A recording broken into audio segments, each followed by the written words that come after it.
também algumas outras peças, né, nesse tabuleiro aí, que quando a gente fala, coloca também, que acho que é um tema pouco debatido no Brasil, mas pode afetar, talvez tenha sido um dos fatores em relação à cotação do petróleo, quando a gente coloca Rússia, Ucrânia, enfim, todo esse tabuleiro geopolítico, porque eu lembro lá no começo eu já falei aqui algumas vezes, no começo de 2020, quando a gente falava antes do coronavírus, a gente estava falando de um ambiente geopolítico muito ruim, muito desgastado, se envolvia alguns países ali do Oriente Médio, enfim, tinha uma preocupação muito grande, era o principal tema. Aí veio o coronavírus, ninguém mais falou sobre esse tema, né? Mas como é que fica essa preocupação em relação a todo esse tabuleiro? Porque a China está num ritmo menor, mas continua crescendo muito forte, continua ganhando espaço, né? Os Estados Unidos agora, depois dessa ata de ontem, aí, fica com a incerteza em relação ao seu crescimento, também que impacta nas suas forças, enfim, o que a gente pode e deve esperar, ou se tem algum ponto de cautela até em relação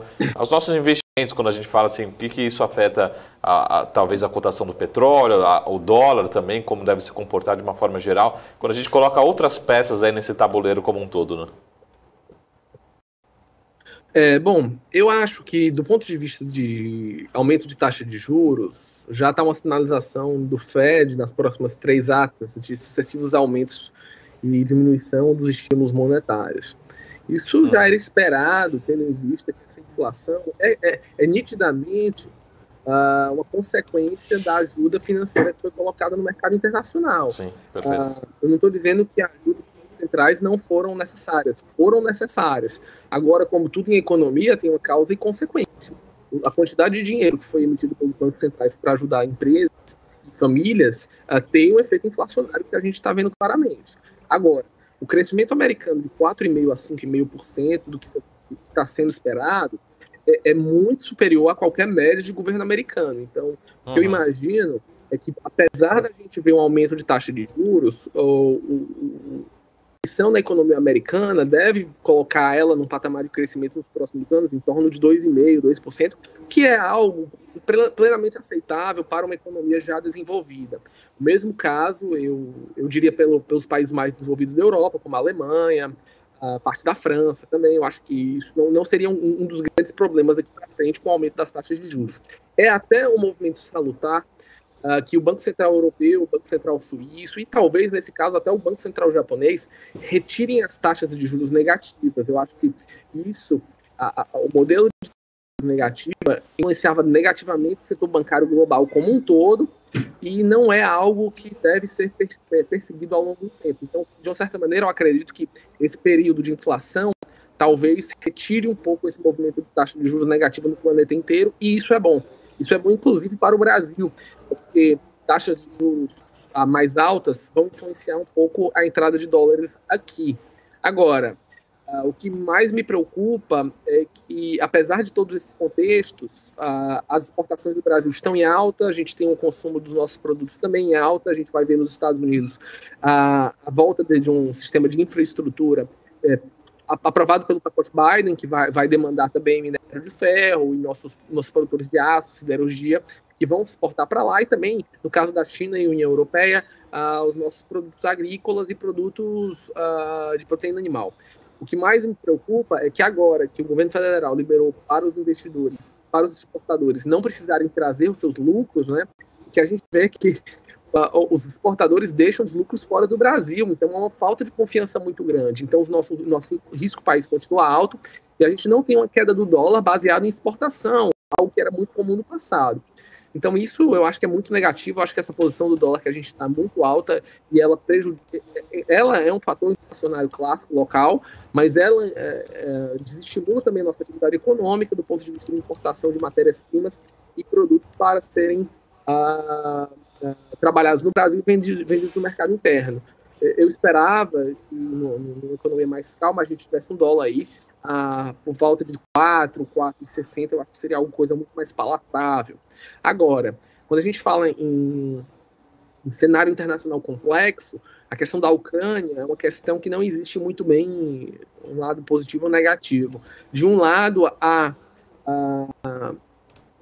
a questão dos aliados, da aliança do Tratado do Atlântico Norte, né, que vem no movimento de expansão e defensão coletiva, principalmente no leste europeu. Então a gente está falando de países que eram satélites da Rússia, da antiga União Soviética, como Látvia, como Lituânia, e que hoje faz parte da União e da OTAN.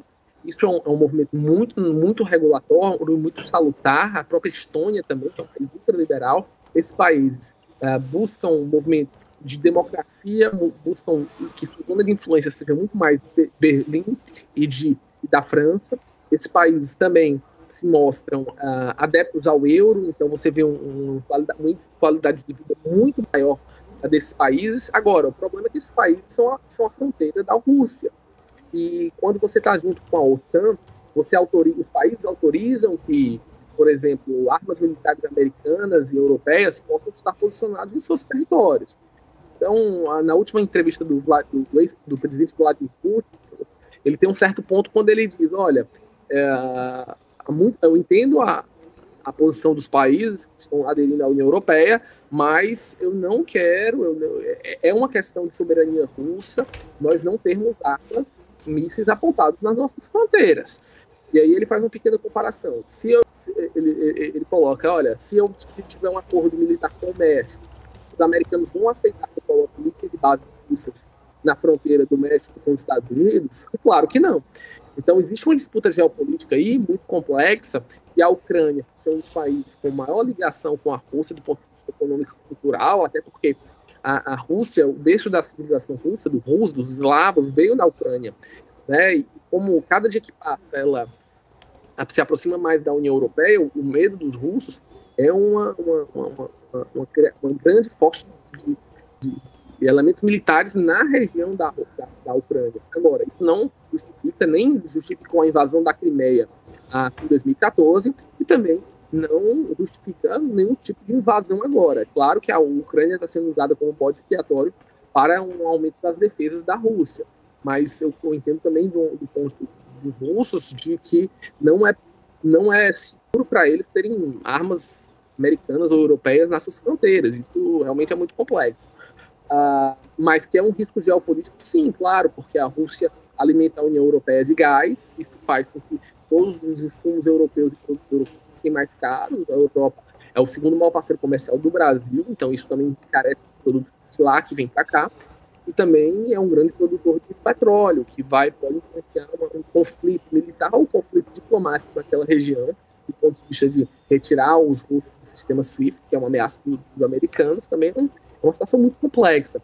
Então, do ponto de vista internacional, a gente está com diversos riscos geopolíticos, né? A gente está falando de uma possível crise da China, uma crise diplomática e geopolítica estratégica da Rússia com os europeus. Tudo isso influencia o preço de commodities para cima, com certeza. E isso faz com que, de um lado, a gente possa ter empresas como a Petrobras, como a Vale, se valorizando e ganhando terreno nesses mercados. Por outro lado, a gente tem impacto na nossa inflação e impacto no nosso crescimento. Lembrando que a gente não está com crescimento, a gente está com crescimento em torno de 0 para mais ou para menos para esse ano de 2022, principalmente por causa de eleição. Então, desemprego vai continuar em alta, não há uma visão muito positiva do ponto de vista de mercado brasileiro para 2022. Não é à toa que na Bolsa Brasileira a gente está vendo que BDRs estão cada dia que passa, mais liquidez, e os investidores de bolsa trocando ações brasileiras por ações americanas no nosso